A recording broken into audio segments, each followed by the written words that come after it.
ഷെയ്ഖ് ഹസീനയെ ബംഗ്ലാദേശിന് വിട്ടുകൊടുക്കുന്നതിൽ അന്തിമ തീരുമാനമെടുക്കാതെ ഇന്ത്യ. ബംഗ്ലാദേശ് രേഖാമൂലം ആവശ്യപ്പെട്ടാൽ ആലോചിക്കാമെന്നാണ് വിദേശകാര്യ മന്ത്രാലയത്തിന്റെ നിലപാട്. നിലവിലെ സാഹചര്യത്തിൽ ഷെയ്ഖ് ഹസീനയെ കൈമാറുന്നത് പ്രശ്നം രൂക്ഷമാക്കുമെന്നാണ് വിലയിരുത്തൽ.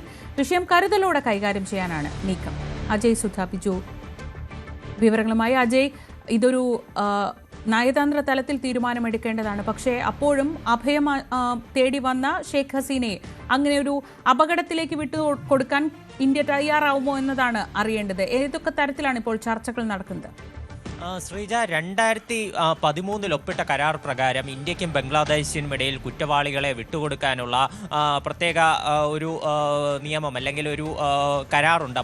എന്നാൽ ഇതനുസരിച്ച് ഈ പൊളിറ്റിക്കലായിട്ടുള്ള കുറ്റകൃത്യങ്ങളിൽ ഏർപ്പെട്ടിരിക്കുന്ന ആളുകളെ കൈമാറാനായിട്ട് പ്രത്യേകമായിട്ടുള്ള ഒരു നിയമം നിലനിൽക്കുന്നില്ല എന്നാണ് ഇന്ത്യയുടെ വിദേശകാര്യ മന്ത്രാലയം വ്യക്തമാക്കുന്നത്.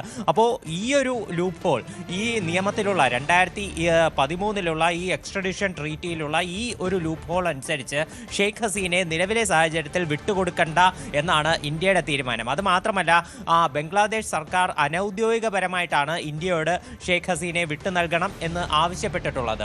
ഔദ്യോഗികമായി രേഖാമൂലം ബംഗ്ലാദേശ് സർക്കാർ ആവശ്യപ്പെട്ടാൽ ഇക്കാര്യത്തിൽ തുടർ നടപടികൾ മുന്നോട്ട് നീക്കാം എന്നാണ് ഇന്ത്യ നിലവിൽ ഈ വിഷയവുമായി ബന്ധപ്പെട്ട് ആലോചിക്കുന്നത്. ഇതുവരെ ഒരു ഔദ്യോഗികമായ ഒരു രേഖ നൽകിയിട്ടില്ല. ഇപ്പോൾ സാമൂഹിക മാധ്യമങ്ങൾ വഴിയും അല്ലാതെ മറ്റ് മാധ്യമങ്ങൾ വഴിയൊക്കെ അവിടെ നേതാക്കൾ പ്രതികരിച്ചത് മാത്രമാണ് നിലവിൽ ഇന്ത്യക്ക് മുന്നിൽ ഒരു അറിയിപ്പായിട്ടുള്ളത്.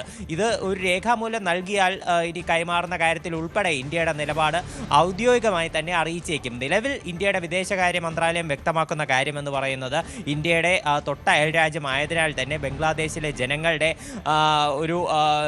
ഒരു അഭിപ്രായ സംരക്ഷണം, അത് അവരുടെ എല്ലാ ഇൻട്രസ്റ്റും പരിഗണിക്കുക എന്നുള്ളത് ഇന്ത്യക്ക് ബാധ്യസ്ഥമാണ്. അതുപോലെ തന്നെ എല്ലാ പാർട്ടികളുമായി ചർച്ച ചെയ്തുകൊണ്ടുള്ള എല്ലാവർക്കും ഒരേപോലെ അംഗീകൃതമായിട്ടുള്ള ഒരു തീരുമാനത്തിലേക്ക് എത്താൻ വേണ്ടിയിട്ടാണ് ആലോചിക്കുന്നത് എന്ന് ഇന്ത്യ പ്രതികരിച്ചിട്ടുണ്ട്. വിഷയത്തിൽ ചൈന നിലവിൽ പ്രതികരിച്ചിട്ടുള്ളത് ഇത് ബംഗ്ലാദേശിൻ്റെ ആഭ്യന്തര കാര്യമാണ്, ഇതിൽ ഇടപെടാനില്ലെന്നാണ് ചൈന പ്രതികരിച്ചിട്ടുള്ളത്. UN വിഷയത്തിൽ പ്രതികരണവുമായി രംഗത്തെത്തിയിട്ടുണ്ട്. UN പറഞ്ഞത് അവിടെയുള്ള ജനങ്ങളുടെ, ഇപ്പോൾ കഴിഞ്ഞ വർഷം നടന്ന സംഘർഷങ്ങളിൽ കൊല്ലപ്പെട്ട കുട്ടികളുടെയും അതുപോലെ തന്നെ പൊതുജനങ്ങളുടെ ഉൾപ്പെടെ അവർക്ക് നീതി ലഭിക്കണം. എന്നാൽ വധശിക്ഷ ഇപ്പോൾ നടപ്പാക്കുന്ന ഈ ഒരു വിധിയെ അപലപിച്ചുകൊണ്ടാണ് UN രംഗത്ത് വന്നിട്ടുള്ളത്.